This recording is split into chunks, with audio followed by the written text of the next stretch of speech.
ಸ್ನೇಹಿತರೆ, media masters ನ್ಯೂಸ್ಗೆ ಸ್ವಾಗತ.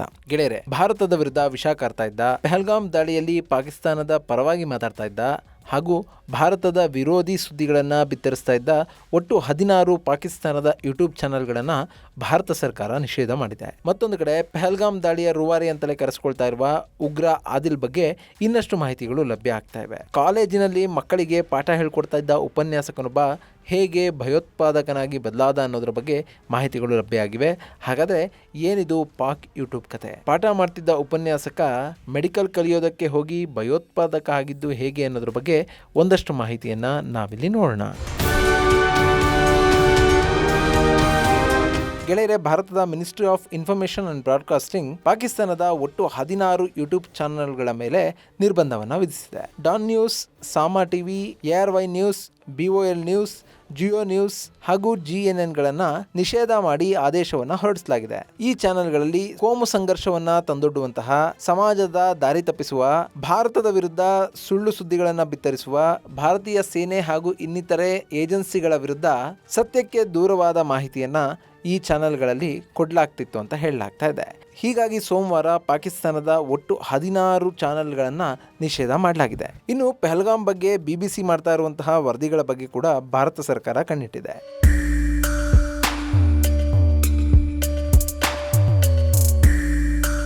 ಗೆಳೆಯರೆ, BBC, ಅಲ್ ಜಜೀರಾದಂತಹ ಚಾನೆಲ್ಗಳು ಭಾರತದ ವಿರುದ್ಧ ಅಭಿಪ್ರಾಯ ಮೂಡುವಂತಹ ಸುದ್ದಿಗಳನ್ನು ಬಿತ್ತರಿಸ್ತಾ ಇವೆ. ಇದನ್ನು ಕೂಡ ಭಾರತದ ಇನ್ಫಾರ್ಮೇಷನ್ ಅಂಡ್ ಬ್ರಾಡ್ಕಾಸ್ಟಿಂಗ್ ಇಲಾಖೆ ನೋಡ್ತಾ ಇದೆ. ಇಲ್ಲಿ ಭಾರತದ ಗೃಹ ಇಲಾಖೆ ಕೊಟ್ಟಂತಹ ದೂರಿನ ಹಿನ್ನೆಲೆಯಲ್ಲಿ ಈ ಕ್ರಮವನ್ನು ಕೈಗೊಳ್ಳಲಾಗಿದೆ ಅಂತ ಹೇಳಲಾಗ್ತಾ ಇದ್ದು, ಪಹಲ್ಗಾಮ್ ಉಗ್ರ ದಾಳಿಯ ಬಗ್ಗೆ ಸಾಕಷ್ಟು ಸುಳ್ಳು ಸುದ್ದಿಗಳನ್ನು ಈ ಚಾನೆಲ್ಗಳು ಬಿತ್ತರಿಸಿದ್ವು. ಗೆಳೆಯರೆ, ಭಾರತದಲ್ಲಿ ಬ್ಯಾನ್ ಆಗಿರುವ ಈ 16 ಯೂಟ್ಯೂಬ್ ಚಾನೆಲ್ಗಳಲ್ಲಿ ಒಟ್ಟು 63.08 ಮಿಲಿಯನ್ ನಷ್ಟು ಸಬ್ಸ್ಕ್ರೈಬರ್ಗಳು ಇದ್ದಾರೆ. ಮೊದಲೇ ಹೇಳಿದಾಗ Dawn news, Irshad Bhatti, Samaa TV, ARY news, BLO news, Raftaar, the Pakistan reference, Geo news, Samaa sports, GNN, Uzair cricket, Umar Cheema exclusive, Asma Shirazi, Muneeb Farooq, Suno news ಹಾಗೂ ರಾಜೀನಾಮಾಗಳನ್ನು ಬ್ಯಾನ್ ಮಾಡಲಾಗಿದೆ. ಇನ್ನು ಪಹಲ್ಗಾಮ್ ದಾಳಿಯ ಬಗ್ಗೆ ವರದಿಗಳನ್ನು ಪ್ರಕಟಿಸಿದ್ದ BBC ಉಗ್ರವಾದಿಗಳನ್ನ ಕಾಶ್ಮೀರದ ಪ್ರತ್ಯೇಕತಾವಾದಿಗಳು ಅಂತ ಬಿಂಬಿಸ್ತಾ ಇದೆ. ಹೀಗಾಗಿ ಅವರ ವಿರುದ್ಧ ಕೂಡ ಕಠಿಣ ಕ್ರಮ ಕೈಗೊಳ್ಳುವ ಸಾಧ್ಯತೆಗಳು ಕೂಡ ಕಾಣ್ತಾ ಇವೆ. ಗೆಳೆಯರೆ, ಭಾರತದ ವಿರುದ್ಧ ಇಂತಹ ಸುದ್ದಿಗಳನ್ನ ಬಿತ್ತರಿಸುವುದು BBC, ಅಲ್ ಜಜೀರಾದಂತಹ ಚಾನೆಲ್ಗಳಿಗೆ ಇದು ಹೊಸದೇನೂ ಅಲ್ಲ. ಭಾರತದಲ್ಲಿ CAA ಕಾನೂನುಗಳು ಜಾರಿ ಬಂದಾಗ, ರೈತ ಪ್ರತಿಭಟನೆಗಳು ನಡೆದಾಗ ಇಂತಹ ಸುದ್ದಿಗಳನ್ನ BBC ಹಾಗೂ ಅಲ್ ಜಜೀರಾಗಳು ಬಿತ್ತರಿಸಿದ್ವು. ಈಗಲೂ ಕೂಡ ಈ ಚಾನೆಲ್ಗಳು ಅದೇ ರೀತಿಯಾದಂತಹ ಸುದ್ದಿಗಳನ್ನ ಬಿತ್ತರಿಸ್ತಾ ಇರೋ ಕಾರಣ ಭಾರತ ಸರ್ಕಾರ ಇವುಗಳ ಮೇಲೆ ಕೂಡ ಕ್ರಮ ಕೈಗೊಳ್ಳುವ ಸಾಧ್ಯತೆಗಳಿವೆ. ಮತ್ತೊಂದು ಕಡೆ ಪಹಲ್ಗಾಮ್ ದಾಳಿಯ ರೂವಾರಿ ಅಂತಲೇ ಕರೆಸ್ಕೊಳ್ತಾ ಇರೋ ಆದಿಲ್ ಅಹಮದ್ ತೋಕರ್ ಬಗ್ಗೆ ಇನ್ನಷ್ಟು ಮಾಹಿತಿಗಳು ಹೊರಬೀಳ್ತಾ ಇವೆ. ಸ್ನಾತಕೋತ್ತರ ಪದವಿಯನ್ನು ಪಡೆದುಕೊಂಡಿದ್ದ ಆದಿಲ್ ಈ ಹಿಂದೆ ಅನಂತನಾಗ್ನಲ್ಲಿ ಕಾಲೇಜು ಒಂದರ ಉಪನ್ಯಾಸಕನಾಗಿ ಕೂಡ ಕಾರ್ಯನಿರ್ವಹಿಸ್ತಾ ಇದ್ದ. ಆದರೆ 2010 ನಂತರ ಅವನು ಧರ್ಮಾಂಧತೆಯನ್ನ ತಲೆಗೇರಿಸಿಕೊಂಡ. ಹೀಗಾಗಿ 2010 ನಂತರ ಕಾಶ್ಮೀರದಲ್ಲಿ ಯಾವುದೇ ಪ್ರತ್ಯೇಕತಾ ನಾಯಕರು ಸಾವನ್ನಪ್ಪಿದ್ರು, ಸೇನೆಯ ಗುಂಡಿಗೆ ಬಲಿಯಾದರೂ ಅವರ ಅಂತ್ಯ ಸಂಸ್ಕಾರಗಳಲ್ಲಿ ಈ ಆದಿಲ್ ಭಾಗಿಯಾಗ್ತಾ ಇದ್ದ. ಹೀಗಿರುವಾಗಲೇ 2018ರಲ್ಲಿ ಅವನು ಪಾಕಿಸ್ತಾನದ ವೀಸಾವನ್ನು ಪಡ್ಕೊಂಡು 6 ವರ್ಷಗಳ ಕಾಲ ಪಾಕಿಸ್ತಾನವನ್ನು ಸೇರ್ಕೊಂಡ. 2018ರಲ್ಲಿ ವಾಘಾ ಗಡಿಯ ಮೂಲಕ ಪಾಕಿಸ್ತಾನವನ್ನು ಪ್ರವೇಶ ಮಾಡಿದ್ದ ಆದಿಲ್ ಸುಮಾರು 6 ತಿಂಗಳ ಕಾಲ ಅಲ್ಲಿನ ವಿಶ್ವವಿದ್ಯಾಲಯದ ವಿದ್ಯಾರ್ಥಿಯಾಗಿ ಕಾಣಿಸಿಕೊಳ್ತಾನೆ. ಆದ್ರೆ ಆನಂತರ ಆದಿಲ್ನ ಚಟುವಟಿಕೆಗಳ ಬಗ್ಗೆ ಭಾರತದ ಗುಪ್ತಚರ ಇಲಾಖೆಗೆ ಯಾವುದೇ ಮಾಹಿತಿಗಳು ಸಿಗೋದಿಲ್ಲ. ಆದಿಲ್ ಅಲ್ಲಿ ಭೂಗತನಾಗಿ ಹೋಗ್ತಾನೆ. ಹೀಗೆ ಭೂಗತನಾದ ಆದಿಲ್ ಮತ್ತೆ ಕಾಣಿಸಿಕೊಂಡಿದ್ದು 2023-24 ಸಂದರ್ಭದಲ್ಲಿ.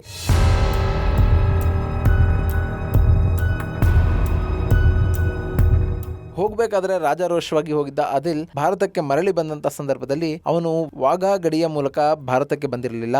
ಬದಲಾಗಿ ಪಾಕ್ ಆಕ್ರಮಿತ ಕಾಶ್ಮೀರದ ಮೂಲಕ ಕಳ್ಳ ಮಾರ್ಗದಲ್ಲಿ ದೇಶವನ್ನ ಪ್ರವೇಶ ಮಾಡಿದ್ದ. ಹೀಗೆ ಬಂದವನು ತನ್ನ ಜೊತೆ ಇನ್ನಷ್ಟು ಜನರನ್ನು ಕೂಡ ಕರ್ಕೊಂಡು ಬಂದಿದ್ದ ಅಂತ ಗುಪ್ತಚರ ಇಲಾಖೆಗೆ ಮಾಹಿತಿಗಳು ಸಿಕ್ಕಿದ್ವು. ಆ ನಂತರ ಕೂಡ ಆದಿಲ್ ಮೇಲೆ ಕಣ್ಣಿಡಲಾಗಿತ್ತು.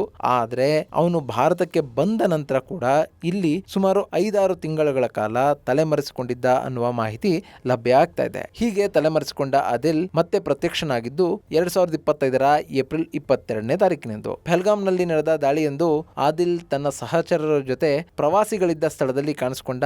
ಆನಂತರ ಅವರು 26 ಮಂದಿಯನ್ನ ಬಲಿ ತೆಗೆದುಕೊಂಡ್ರು. ಗೆಳೆಯರೆ, ಈ ಆದಿಲ್ ಪಾಕಿಸ್ತಾನದಲ್ಲಿ ಲಷ್ಕರ್ ಎ ತೈಬಾದ ಸಂಪರ್ಕಕ್ಕೆ ಸಿಕ್ಕಿದ್ದ ಅಂತ ಹೇಳಲಾಗ್ತಾ ಇದೆ. ಒಂದು ಕಾಲದಲ್ಲಿ ಉಪನ್ಯಾಸಕನಾಗಿ ಮಕ್ಕಳಿಗೆ ಮಾರ್ಗದರ್ಶನ ಕೊಡ್ತಿದ್ದಂತಹ ಆದಿಲ್ ತಾನೇ ಧರ್ಮಾಂಧತೆಯನ್ನ ತಲೆಗೆ ತುಂಬಿಸಿಕೊಂಡು ಈಗ ಉಗ್ರನಾಗಿ ಬದಲಾಗಿ ಹೋಗಿದ್ದಾನೆ. ಅವನಿಗಾಗಿ ಪೊಲೀಸರು ಹಾಗೂ ಸೇನೆ ಈಗಾಗಲೇ ಹುಡುಕಾಡುವ ಕೆಲಸವನ್ನ ಶುರು ಮಾಡಿದೆ. ದಟ್ಟವಾದ ಕಾಡಿನಲ್ಲಿ ತಲೆಮರೆಸಿಕೊಂಡಿರುವ ಆದಿಲ್ ಅಂಡ್ ಟೀಮ್ ಇಲ್ಲಿವರೆಗೂ ಸೇನೆಯ ಕಣ್ತಪ್ಪಿಸೋದ್ರಲ್ಲಿ ಯಶಸ್ವಿ ಕೂಡ ಆಗಿದೆ. ಇನ್ನು ಪಹಲ್ಗಾಮ್ ದಾಳಿಯ ಬಗ್ಗೆ ತನಿಖೆಯನ್ನ ಆರಂಭ ಮಾಡಿರುವ ನ್ಯಾಷನಲ್ ಇನ್ವೆಸ್ಟಿಗೇಷನ್ ಏಜೆನ್ಸಿಗೆ ಒಂದಷ್ಟು ಮಹತ್ತರವಾದ ಸುಳಿವುಗಳು ಕೂಡ ಸಿಕ್ಕಿವೆ. ಈ ಉಗ್ರರು ಹುವೈ ಸ್ಯಾಟಲೈಟ್ ಫೋನ್ ಅನ್ನ ಬಳಸಿರಬಹುದು ಅನ್ನುವ ಅನುಮಾನಗಳು ಅಲ್ಲಿ ದಟ್ಟ ಆಗ್ತಾ ಇವೆ. ಅದಕ್ಕೆ ಸಂಬಂಧಿಸಿದಂತಹ ಒಂದಷ್ಟು ವಸ್ತುಗಳು ಕೂಡ ಅಲ್ಲಿ ಲಭ್ಯ ಆಗಿವೆ. ಈ ಹುವೈ ಸ್ಯಾಟಲೈಟ್ ಫೋನ್ ಅನ್ನು ಕೂಡ ಪಾಕಿಸ್ತಾನ ಅಥವಾ ಚೈನಾದಿಂದ ಉಗ್ರರು ಕಳ್ಳ ಮಾರ್ಗದ ಮೂಲಕ ಕೂಡ ತಂದಿರಬಹುದು ಅಂತ ಹೇಳಲಾಗ್ತಾ ಇದೆ. ಹಾಗೇನೆ ಈ ಪಹಲ್ಗಾಮ್ ದಾಳಿಗಾಗಿ ಪಾಕಿಸ್ತಾನದ ISI ಸಾಕಷ್ಟು ಪ್ರಮಾಣದಲ್ಲಿ ಹಣವನ್ನು ಕೂಡ ಹರಿಸಿದೆ ಅನ್ನೋ ಮಾಹಿತಿ NIAಗೆ ಲಭ್ಯ ಆಗಿದೆ. ಒಟ್ನಲ್ಲಿ ಇಲ್ಲಿವರೆಗೂ ಪಹಲ್ಗಾಮ್ ದಾಳಿಗೂ ತನಗೂ ಯಾವುದೇ ಸಂಬಂಧ ಇಲ್ಲ ಅಂತ ಪಾಕಿಸ್ತಾನ ಹೇಳ್ಕೊಳ್ತಾ ಬಂದಿತ್ತು.